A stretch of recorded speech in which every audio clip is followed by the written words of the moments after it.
Shqueaky Clean. The engines were excited. A famous opera singer was coming to the island.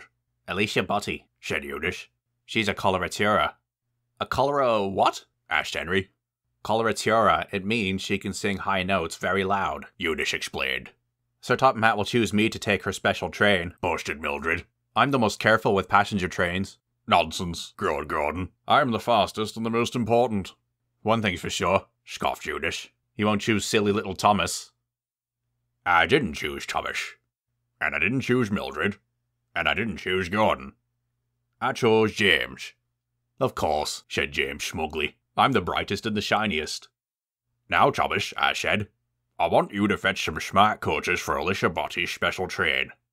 Thomas beamed. Will Annie and Clarabelle do? They haven't been out on journeys in years. I was intrigued. Very well, why not? But see to it that they are squeaky clean. Yes, sir, said Thomas excitedly. James was cross. You're jealous. That's why you want to give me those dusty old coaches.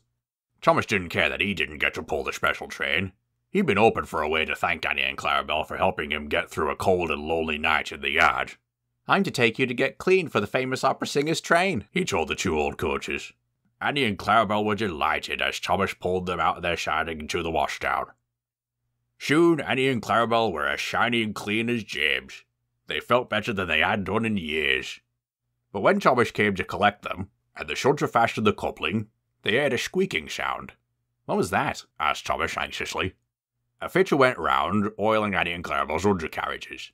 That should take care of any bothersome squeaking, he said. But as Thomas brought the two old coaches to the big station, they could hear the squeak again. Thomas hoped this was just a squeaky clean squeak.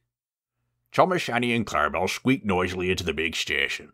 James was waiting for them, and so was Alicia Botti.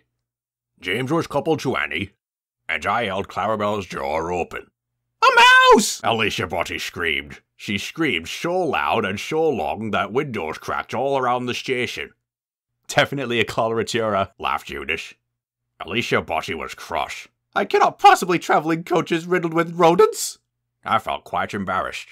James was cross too. Those coaches are too old and infested for a splendid engine like me, Thomas. Take them away and fetch me some proper coaches. Thomas puffed sadly away with Annie and Clarabelle, who didn't feel important at all anymore. I'm very sorry, Thomas told them. It isn't your fault, the coaches replied kindly. The trucks laughed when Thomas returned Annie and Clarabelle to their siding. Looks like the mice prefer you two after all, they giggled in their silly way.